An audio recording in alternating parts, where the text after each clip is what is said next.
Scottish independence is a political aim of some political parties, advocacy groups, and individuals in Scotland for the country to become an independent sovereign state once again. A national referendum is scheduled to be held in Scotland on September 18, 2014. Voters will be asked to answer yes or no to the question, should Scotland be an independent country? History, Kingdom of Scotland. Scotland was an independent country from its foundation in the early Middle Ages, with some historians dating its foundation from the reign of Kenneth MacAlpin in 843. The legitimacy of the Scottish kingdom was challenged by many English invasions. English monarchs claimed Scottish territory on many justifications, which were usually sent to the Pope and other foreign rulers to explain their military aggression.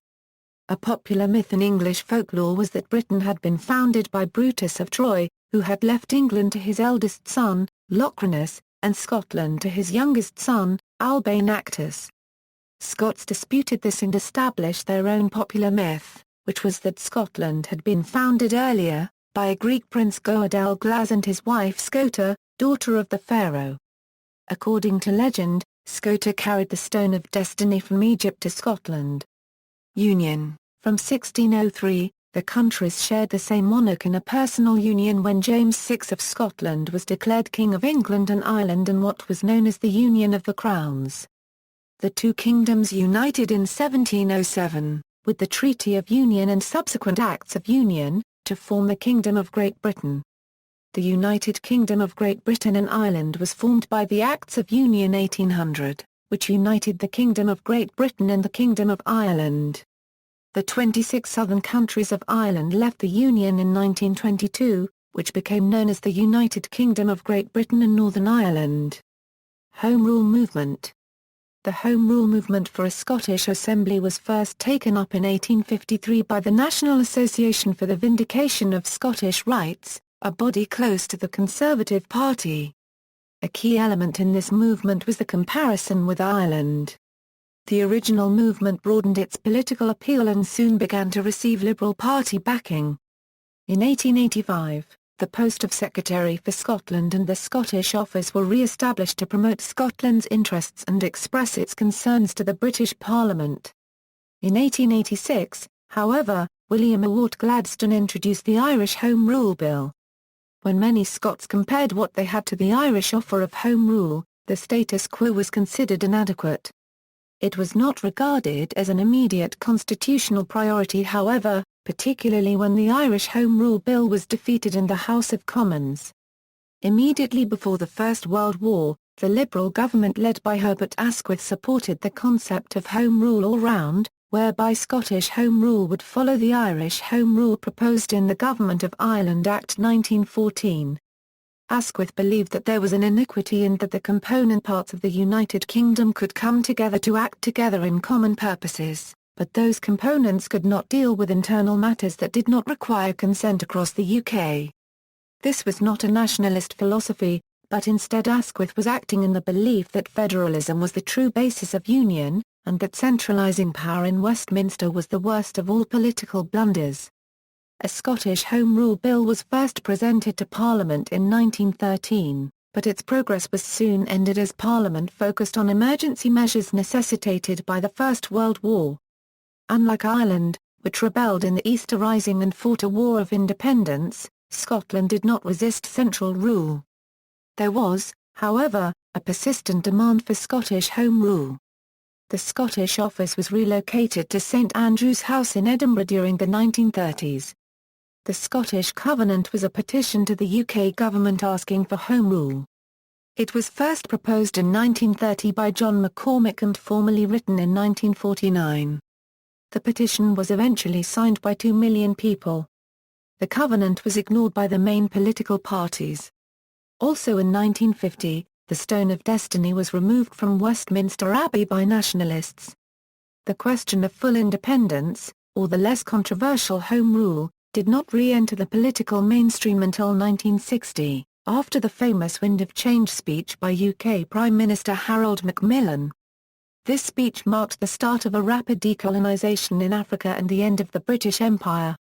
The UK had already suffered the international humiliation of the 1956 Suez Crisis, which showed that it was no longer the superpower it had been before World War II. For many in Scotland, this served to undermine one of the principal raisons d'etre for the United Kingdom and also symbolised the end of popular imperialism and the imperial unity that had united the then prominent Scottish Unionist Party. The Unionist Party subsequently suffered a steady decline in support. First devolution referendum, 1979, the Scottish National Party won a parliamentary seat in 1967, when Winnie Ewing was the unexpected winner of the Hamilton by-election, 1967. This brought the SNP to national prominence, leading to Edward Heath's 1968 Declaration of Perth and the establishment of the Kilbrandon Commission. The discovery of North Sea oil off the east coast of Scotland in 1970 further invigorated the debate over Scottish independence. The SNP organised a hugely successful campaign entitled It's Scotland's Oil, emphasising how the discovery of oil could benefit Scotland's then struggling deindustrialising economy and its populace. In the February 1974 general election 7 SNP MPs were returned. The Labour Party did not secure an overall majority, and returned to the polls in October 1974, when the SNP performed even better than they had done earlier in the year, winning 11 MPs and obtaining over 30% of the total vote in Scotland. In January 1974, the Conservative government had commissioned the Macron Report, written by Professor Gavin Macron, a leading government economist, to report on the viability of an independent Scotland. He concluded that oil would have given an independent Scotland one of the strongest currencies in Europe. The report went on to say that officials advised government ministers on how to take the wind out of the SNP sails. Handed over to the incoming Labour administration and classified as secret because of Labour fears over the surge in Scottish National Party popularity, the document came to light only in 2005, when the SNP obtained the report under the Freedom of Information Act 2000. The Labour Party under Harold Wilson won the October 1974 election by a tiny majority of only 3 seats. Following their election to Parliament, the SNP MPs pressed for the creation of a Scottish Assembly, a viewpoint which was given added credibility by the conclusions of the Kilbrandon Commission. However, opponents demanded that a referendum be held on the issue. Although the Labour Party and the Scottish National Party both officially supported devolution, support was split in both parties. Labour was divided between those who favoured devolution and those who wanted to maintain a full central Westminster government. In the SNP, there was division between those who saw devolution as a stepping stone to independence and those who feared it might detract from that ultimate goal. The resignation of Harold Wilson in 1976 brought James Callaghan to power, but his small majority was eroded by several by-election losses, and the government became increasingly unpopular. Deals were made with the SNP in Plaid Cymru to hold referenda on devolution in exchange for their support, helping to prolong the government's life. The result of the referendum in Scotland was a narrow majority in favour of devolution, but a condition of the referendum was that 40% of the total electorate should vote in favour in order to make it valid. But the turnout was only of 63.6%, so only 32.9% of the electorate voted yes. The Scotland Act 1978 was consequently repealed in March 1979 by a vote of 301-206 in Parliament. In the wake of the referendum, the supporters of the bill conducted a protest campaign under the slogan "Scotland said yes." They argued that the 40% rule was undemocratic and that the referendum results justified the establishment of the Assembly. Campaigners for a no vote countered that voters had been told before the referendum that failing to vote was as good as a no. It was therefore incorrect to conclude that the relatively low turnout was entirely due to voter apathy. In protest, the SNP withdrew their support from the government. A motion of no confidence was then tabled by the Conservatives and supported by the SNP, the Liberals and Ulster Unionists. It passed by one vote on March 28, 1979, forcing the May 1979 general election, which was won by the Conservatives led by Margaret Thatcher. Prime Minister Callaghan described the decision of the SNP to bring down the Labour government as Turkey's voting for Christmas. The SNP group was reduced from 11 MPs to 2 in the 1979 general election, while devolution was opposed by the Conservative governments led by Thatcher and John Major. Second devolution referendum, 1997. Supporters of Scottish independence continued to hold mixed views on the Home Rule movement, which included many supporters of union who wanted devolution within the framework of the United Kingdom. Some saw it as a stepping stone to independence, while others wanted to go straight for independence.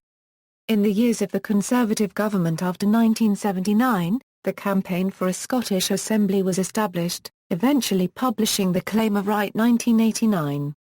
This then led to the Scottish Constitutional Convention. The convention promoted consensus on devolution on a cross-party basis, though the Conservative Party refused to cooperate and the Scottish National Party withdrew from the discussions when it became clear that the convention was unwilling to discuss Scottish independence as a constitutional option. Arguments against devolution in the Scottish Parliament, levelled mainly by the Conservative Party, were that the Parliament would create a slippery slope to Scottish independence and provide the pro-independence Scottish National Party with a route to government.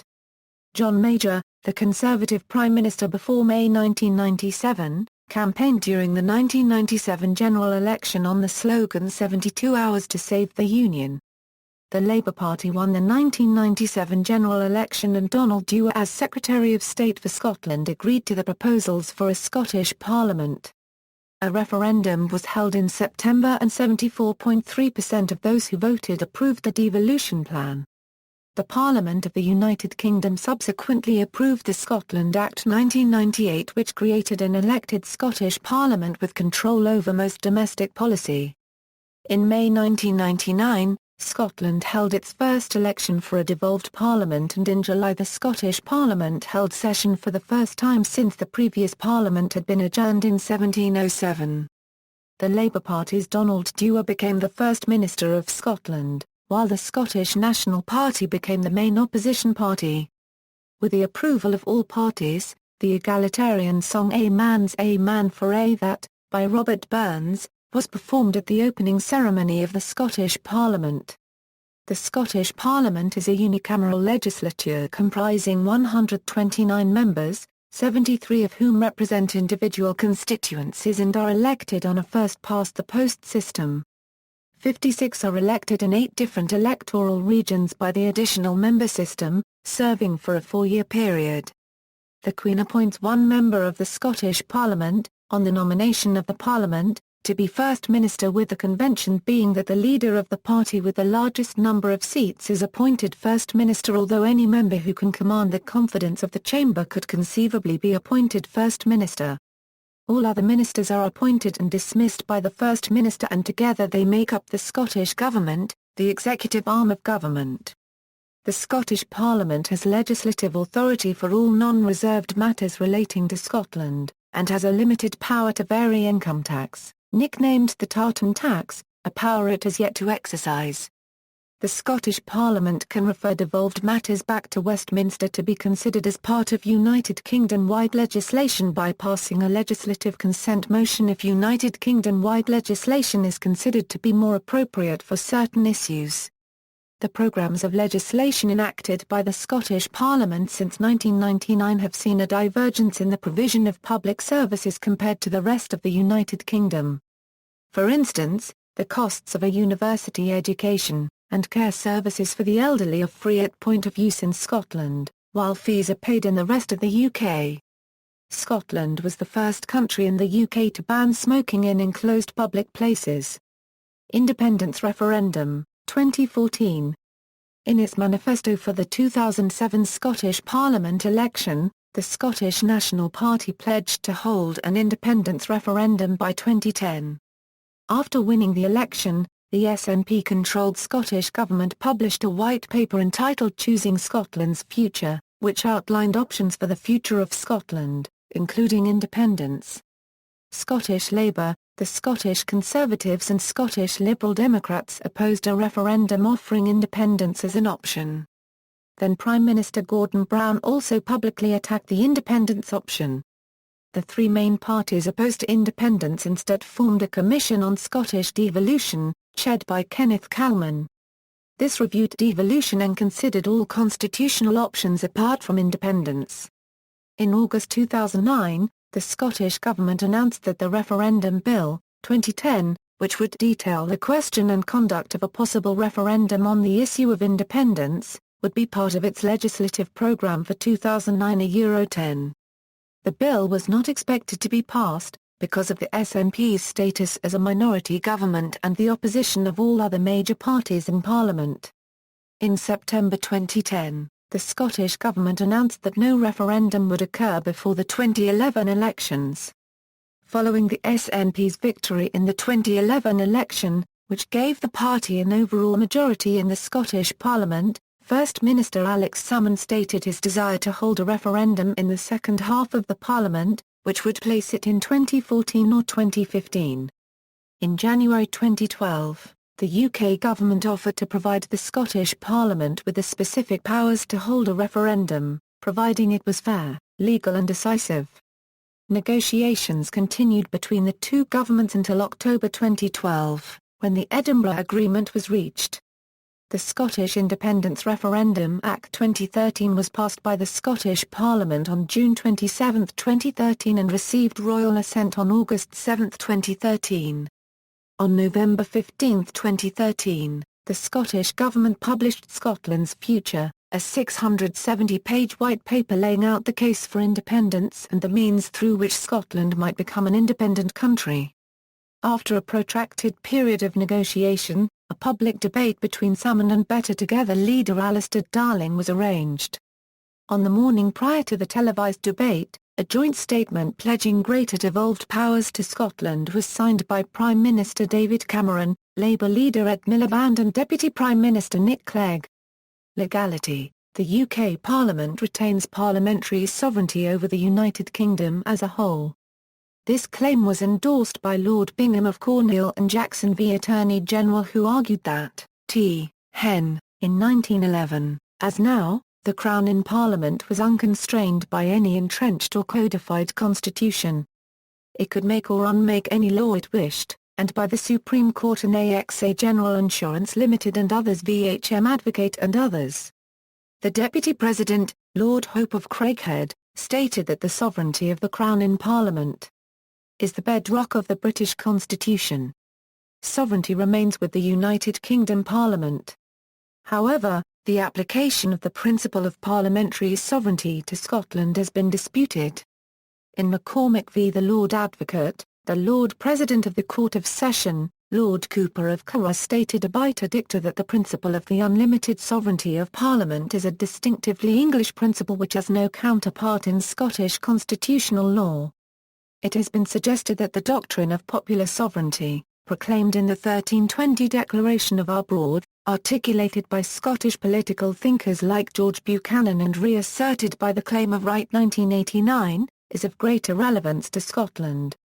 The legality of any British constituent country attaining de facto independence or declaring unilateral independence outside the framework of British Constitutional Convention is uncertain.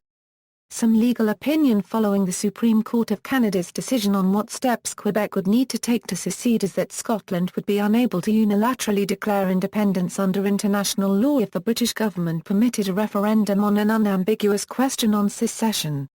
Rather, the SNP claims that a positive vote for independence in a referendum would have enormous moral and political force.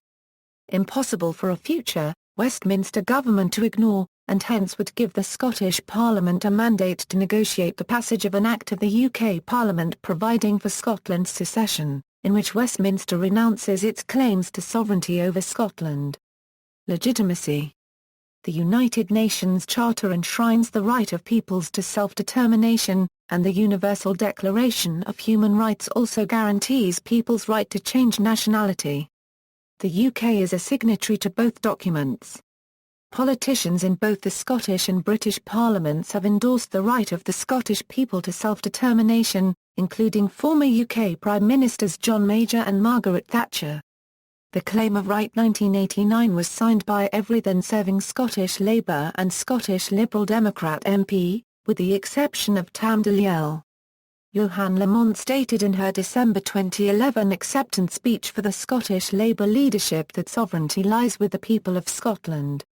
There is some contention as to who represents the people of Scotland in the matter of the Constitution, especially in light of the Scottish Government's insistence that the SNP's majority in the Scottish Parliament provides a mandate for an independence referendum. This is because the electorate voted for their MP, not their MSP, to represent them on issues of the Constitution.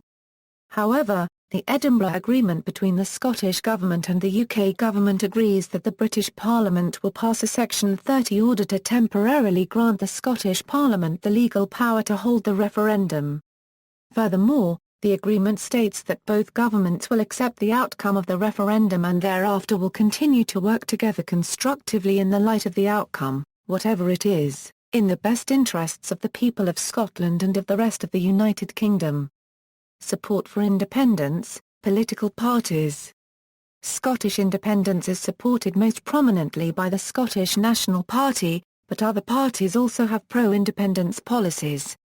Those who have had elected representatives in either the Scottish Parliament or local councils in recent years are the Scottish Green Party, the Scottish Socialist Party and Solidarity.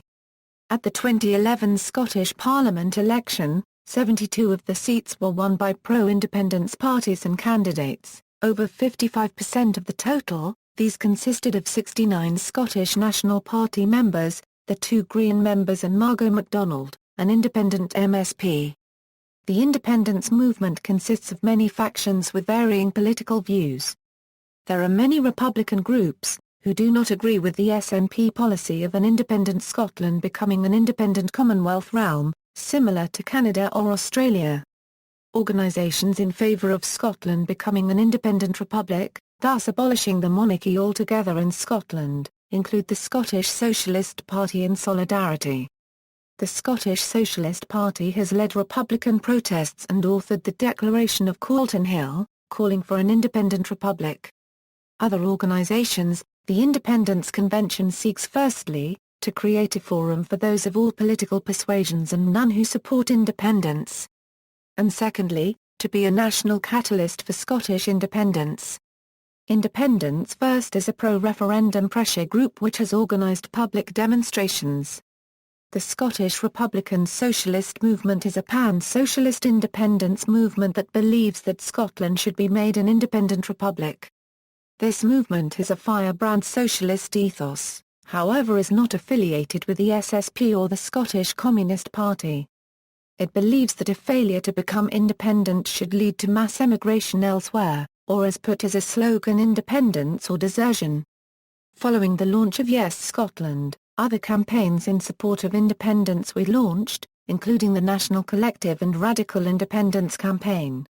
The former is an artist-driven movement which describes itself as an open and non-party political collaboration of talent focused on driving social and political change in Scotland through a variety of the arts.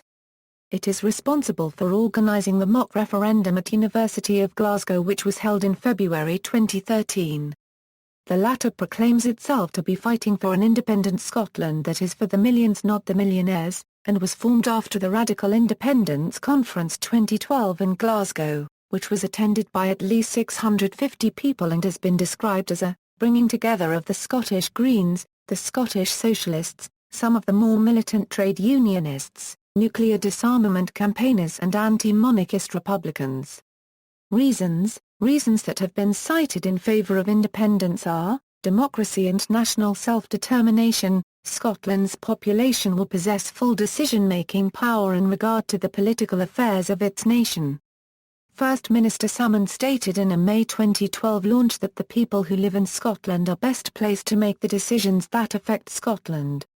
Nuclear disarmament, with control over defence and foreign policy. An independent Scotland could address the removal of Trident nuclear weapons, an issue long associated with the campaign for an independent Scotland, as outlined in the House of Commons Defence Committee's White Paper The Future of the UK's Strategic Nuclear Deterrent, the White Paper of 2006 to 2007. In a July 2013 Huffington Post UK article, the writer suggested that the £25 billion spent on a like-for-like replacement of the Trident nuclear deterrent could instead be diverted to education, healthcare and housing. Additionally, the Scottish campaign for nuclear disarmament supports independence on this basis. It's Scotland's oil since being used as a highly effective slogan by the SNP in the 1970s. This phrase has encapsulated the argument that only an independent Scotland be able to fully utilise and exploit the financial benefits of its national resources, including North Sea oil and gas, for the benefit of the population. According to the Scottish Government, 64% of the EU's oil reserves exist in Scottish waters, while the David Hume Institute stated, Scotland is sitting on oil and gas reserves worth up to £4 trillion. Renewable energy. If independence is attained, supporters of the new political structure seek to fully harness Scotland's natural renewable energy resources. 25% of Euro unregistered trademark S wind energy potential. 25% of Euro unregistered trademark S tidal energy potential. And 10% of Euro unregistered trademark S wave energy potential. Salmon claims that this could lead to the re-industrialisation of Scotland. A cultural reawakening. Groups like National Collective, a non-party movement for artists and creatives who support Scottish independence, believe that the opportunities of independence, and the possibilities created, would unleash a fresh wave of cultural ideas, expression and self-confidence in Scotland. Stop the World. Scotland wants to get on. An independent Scotland would be a full and equal member of the United Nations, NATO and the European Union and many other international organisations. With an autonomous voice in international politics, Scotland independence campaigners believe the nation's global influence would increase in regard to the defence of its national interests and the promotion of its values. According to experts, the number of MEPs elected by Scotland would also rise, from 6 to at least 12. Furthermore, Scottish embassies would be established globally to promote Scotland internationally, and to lobby other governments on the nation's behalf. Opposition to independence. Political parties. The three largest British political parties oppose Scottish independence. Their Scottish branches have seats in the Scottish Parliament. Other parties that oppose Scottish independence include the UK Independence Party, the British National Party, the National Front, Britain First, the Scottish Unionist Party, the Respect Party and Ulster Unionist parties. The Orange Order, a Protestant brotherhood with thousands of members in Scotland, is also campaigning against Scottish independence. Unionism ranges from those who want a centralised unitary state governed exclusively by the British Parliament, to those who support varying degrees of devolution to Scotland, including federalism. Reasons. There are strong historical and contemporary ties between Scotland and the rest of the UK, from the Reformation and Union of Crowns, to Scottish involvement in the growth and development of the British Empire and contribution of the Scottish Enlightenment and Industrial Revolution. Contemporary popular culture is also shared to some extent, primarily through the prevalence of the English language. Almost half of the Scottish population have relatives in England, almost 1 million Scoto-English live and work in England, and 400,000 Anglo-Scots now live in Scotland. There are also significant economic links with the Scottish military-industrial complex, as well as close links within the financial sector. Those in favour of maintaining the Union believe Scotland is economically stronger as a part of the UK economy, and that Scotland is better able to prosper in a globalised economy with the international influence and perceived stability derived from being part of a larger state. David Maddox, writing for The Scotsman, says that Scotland's levels of public spending would be difficult to sustain after independence without raising taxes, pointing to a future decline in North Sea oil revenue. Some, such as Ruth Davidson of the Scottish Conservatives, wished to reduce public spending and devolve more fiscal powers to the Scottish Parliament in order to address this issue within the broader framework of the Union. Those in favour of a continued Union believe that Scotland has more influence on international affairs and diplomacy, both politically and militarily, as part of NATO, the G8 and as a permanent member of the UN Security Council. Opponents of further integration of the European Union claim that independence, within Europe but outside the EU. 3, would mean that Scotland would be more marginalised because, as a relatively small independent country, Scotland would be unable to resist the demands of larger member nations. The Better Together campaign established in 2012 has talked about the uncertainty that could be brought in the immediate aftermath of independence, particularly by highlighting disagreement as to how Scotland would be treated in relation to the European Union, and the unlikelihood of the UK accepting a currency union with an independent Scotland. Public opinion. Many opinion polls have been conducted about Scottish independence. Professor John Curtis stated in January 2012 that polling had shown support for independence at between 32% and 38% of the Scottish population.